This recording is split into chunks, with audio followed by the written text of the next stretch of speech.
and welcome to Cutting Edge Stencils live Facebook tutorial on Hometalk. My name is Michelle Zacco and I'm going to be taking you through today's project.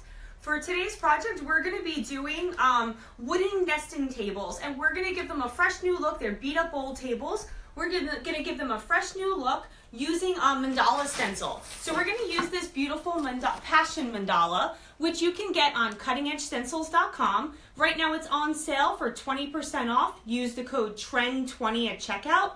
And we're also going to be having 2 giveaways during today's live tutorial. The first is going to be, just tell us where in your home you would use this beautiful mandala stencil, and you can be entered to win one, which we're going to announce the winner at the end of the tutorial, and you'll win a passion mandala along with a stencil essentials kit. And then if you like, comment, and share today's tutorial, you'll also be entered in to win one, and we're going to announce that winner next week. So let's get started on today's project. We have these wooden, wooden nesting tables, and they were really beat up. My mom gave them to me about 9 years ago. I have 3 kids. They eat cereal on them. They were scratched up. They were just totally abused. But rather than toss them aside, we really wanted to give them a fresh new look, and it's a very simple project that can be done. So here's all of our tools that we're going to need for this project. We have a hand sander. We have a paint opener, paint stirrer, a bristle brush, 2-inch dense foam roller, stencil brush, wood stain that matches the stain tables, a clear gloss for the end, some paper towel, sandpaper. We're going to be stenciling in Ben Navajo white, and so we have that right here. We also have some foam trays and, of course, our beautiful mandala pattern. We're also going to be using some spray adhesive. You're welcome to use blue painter's tape for a project like this, but we're really comfortable using spray adhesive, so we're going to start with that. All right, so the first thing we did was we used a hand sander to basically just sand the top of the table. This helped take off the top coat, the top varnish that was on here, as well as get rid of any of the nicks and the scratches and the bruises on the top of the table. For the most part, the legs of the table were in decent shape, so we didn't need to sand them and refinish them. We're really just working with the tops of the table, which have been abused over the years.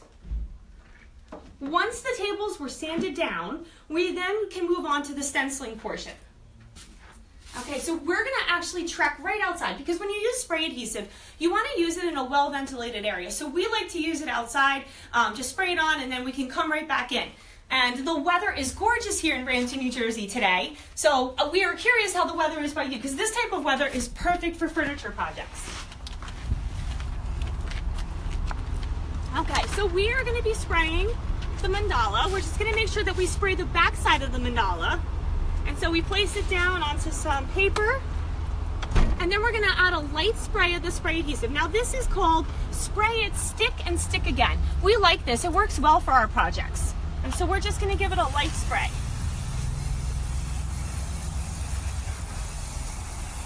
Okay, and what we don't want to do is overly coat the mandala. We really want to just have a light spray of adhesive. So we're going to let that dry, and we'll go back inside.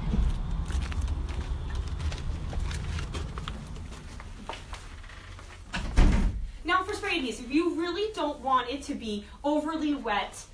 You want it to just be light and tacky, so you give it a couple minutes to spray it, give it a couple minutes to kind of tack up. If it was too wet, your project, the spray adhesive is going to stick to your furniture or stick to whatever you're using it on. So give it a couple of minutes, it tacks up nicely, and it's perfect for this.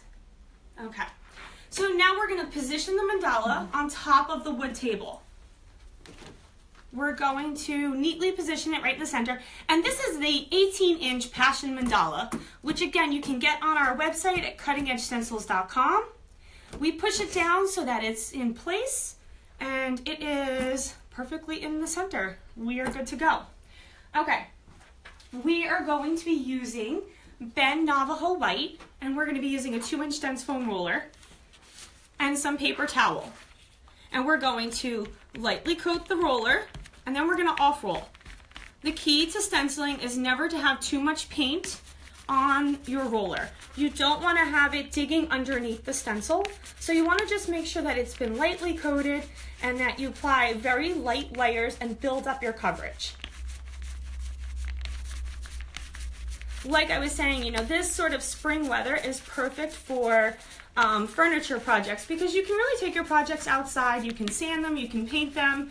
And so we are very fortunate that we are hitting near 60 degrees today in Ramsey, and so we're excited about that. Has spring hit your weather where you're located?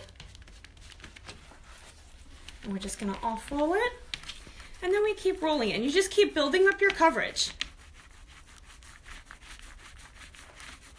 We like the bend knob. We specifically like the bend line from Benjamin Moore when we stencil. It's a great line of paint to stencil with, and this Navajo white is a very creamy white. So it's not too stark, and it's kind of perfect for a mandala project. And again, we just sort of off roll the paint. You can put this over here, and we keep rolling it on. Now, if you're tuning in right now, just let us know where you would use this mandala pattern in your home, and you'll be entered in to win one, and we're going to be announcing the winner for that giveaway at the end of this tutorial. This is a beautiful pattern that was designed by Jana. Jana designs all of our mandalas, and she has done a fabulous job. We have some really great mandala patterns. Okay. And I'm going to give it one more pass. Now, what you could do is you could very well you could use a stencil brush and kind of go in and just touch up the details where you want to. But I'm actually not going to do that. I think we're happy with using the dense foam roller for this. And it seems to be applying very nicely. I don't think we're going to need the stencil brush, but it's always good to have on hand in case that's the route that you choose to go. We're almost getting towards the reveal time. Hit the heart if you're excited to see what this looks like on the table today. It's really fun to make over a wooden table, especially a piece of furniture that you've had in your house, something that you're not looking to let go of, but maybe you could use a little bit of a freshening up, because as we all know, families can really beat up furniture. And so it's, you don't always want to have to toss it. You just want to give it maybe, needs a fresh coat of paint and maybe a pretty pattern to make it look like new. Okay. I think we're ready to peel back the stencil. I'm very comfortable with how this looks. It's a little bit of a weathered look. It's not, everything doesn't have to be perfect. Once we apply the stain, it's going to seep in and it's going to have a very nice look.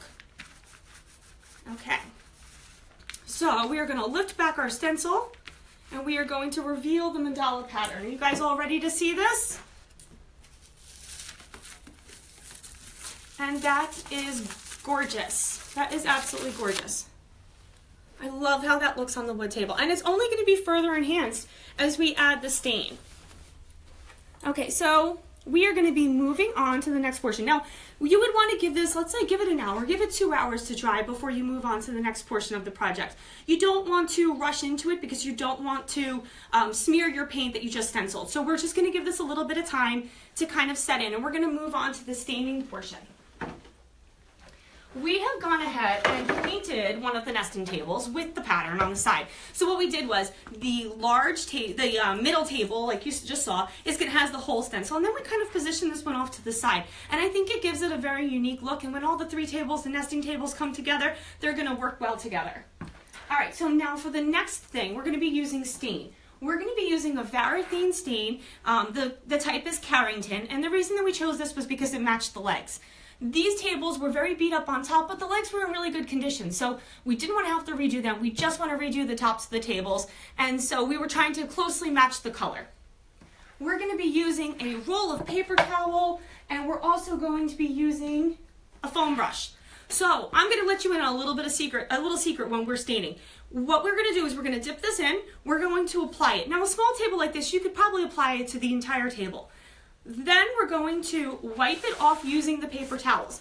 The key to staining is to make sure that you leave a wet edge. When you're applying it, like if you can't apply it to the entire table, apply it to half, and then you're going to wipe away a section. Leave a wet edge so that you're not double staining a section of the table. This is going to allow it to have a much cleaner look.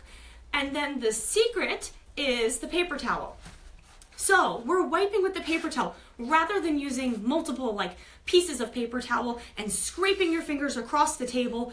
You're going to have finger marks, you're going to have streaks, it's going to not be even. paper towel, Greg actually filled me in on this little secret. It's an old decorative painting secret. Use the thing of paper towel. You're not damaging the whole roll, but you are going to maybe use a couple layers, and it's just going to evenly wipe across, and it's going to give it a much more uniform finish.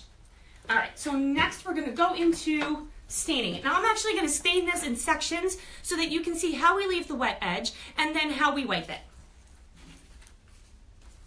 We're going to use our paint opener tool, and we are going to mix it. Okay, and now we're going to pour a little bit into our paint tray.